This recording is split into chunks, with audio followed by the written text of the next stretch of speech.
দেখতে পাচ্ছি একটা। এটা তো গাভী ধরলেই চলে। বীজ দেওয়া আছে, হ্যাঁ। গরু কিন্তু এখনো দাঁতে নেই মাশাআল্লাহ। একবার 16 মাসের মতো আছে, 2 মাসের বীজ দেওয়া আছে। অরিজিনাল রানী শঙ্কর, ঠিক আছে। এর মাথা তো চেক আসে না। না না, আমি এটা বীজের সিউরিটি দেব না। আসলে এটা দিলে চলে আসছে, কারণ এটা দিলে মাথা আমার এটা আছে। হ্যাঁ, এটা আসলে আপনার আশা করতে এতদিন আশা করি আছে, বাকিটা রেজিক বকনা হিসেবে কিনবে। চেক আসলে আলহামদুলিল্লাহ, না আসলে তো আমার এখানে দায়বদ্ধতা নাই, তবে আশা করি ইনশাআল্লাহ উচ্চতাও অনেক। রেডি একবারে ভাবি। আপনাদের গলাটা একটু দেখে দেই। গলাটা গলা, দেখেন। কান, শিং একবার ছোট ছোট করে শিং, মাথায় কোপা। উপরে পুরি সিং বলে যেটা, ওটা মাথায় খোপা আছে, লেজটা দেখেন। পার্সেন্টেজ কিন্তু অনেক মাশাআল্লাহ। পার্সেন্টেজ মাশাআল্লাহ ভালো। সাড়ে 10 থেকে ওলানটাও খুব সুন্দর, ঠিক আছে। পিছনে দেখেন যে প্রেগনেন্ট হলে আপনার জরায় যেমন দেখা যায় তেমনটা অনেকটা শেপ চলে আসছে। একবারে গরুর সবকিছুই বোঝা যায়, গরুর গা আলহামদুলিল্লাহ উন্নতির দিকে আছে, বোঝা যায় ইনশাআল্লাহ আছে, বাকিটা রিজিক। সামনে থেকে একটু দেখে দিই, দেখেন ওই রক গুলো কিন্তু এখনই দেখা যাচ্ছে। মাথাটা দেখি, কাছ থেকে দেখেন মাথার খোপাগুলো। মা কানের পশমগুলো দেখেন কত সুন্দর। ওটা ফিঙ্গার মাঝখানে কত বড় খোপা।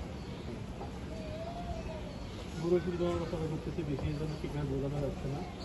যাই হোক, আপনার সরল জমিনে এসে যখন দেখবেন ইনশাল্লাহ আপনাদেরকে পছন্দ হবেই ইনশাআল্লাহ। যে কয়টার আমাদেরকে রকি ভাই দেখাইছে প্রত্যেকটা কোয়ালিটি সম্পন্ন।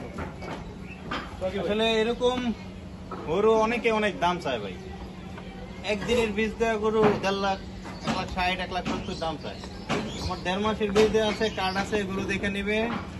আমার এই গরুর দাম মাত্র 1,25,000 টাকা। 1,25,000 মাংসের দাম আছে ইনশাল্লাহ 1,10,000 টাকা।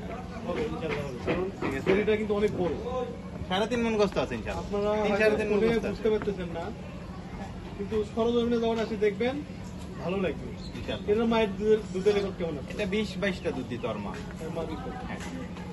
তাহলে এটা ইনশাল্লাহ মায়ের চাইতে 5 লিটার হলে বেশি হবে। ইনশাল্লাহ এগুলো কোয়ালিটি আছে। 5 লিটার 20টা দিব এগুলো ইনশাল্লাহ। আপনি কত পার্সেন্ট বীজ দিতেন আসলে? আমি সব 100 বীজ দিই, সব 100%। ঠিক আছে। এদের এরপরে কিন্তু মাশাআল্লাহ ভালো চলে। বাচ্চা দেখলে তো বীজের কথা বোঝা যায় বীজ কি ছিল। এটার এখনো কিন্তু ওই বাচ্চার পশমটা ঝরে নাই, এখনো পশমটা কিন্তু একটু এলোমেলো। এই পশমটা ঝরে গেলে, ঝরতেছে পশম, এই পশমটা যদি ঝরে তাহলে ইনশাল্লাহ একবারে গরু ঠিক করবে। ঠিক করবে। একটা থেকে পছন্দ মিলে যাবে। হ্যাঁ, আসলে আসলে কি ভাই, অনেকে অনেকে তো তো ধন্যবাদ। অনেকে তো আপনার জন্য আমি বলি শাবিন ভাই, অনেকে কিন্তু গরু মোটা তো ফ্যাটেনিং করার জন্য কিনে না, ফ্যাটেনিং করার জন্য এগুলো 1 লাখ 1,10,000 টাকা কিনতে হয়। আর সেই জায়গায় তো রেডি বকনা বীজ দেওয়া আছে, অনেক কিছু না। তাহলে আলহামদুলিল্লাহ, ওই রেটে পেয়ে যাচ্ছে। হ্যাঁ আলহামদুলিল্লাহ। ওকে ভাই, ভালো থাকবেন। ঠিক আছে ভাই, এতক্ষণ আমাদেরকে সময় দিলেন, আপনার মূল্যবান সময় নষ্ট করলাম আমরা। আসলে দেখা হবে আবার। ভালো থাকবেন। আসসালামু আলাইকুম।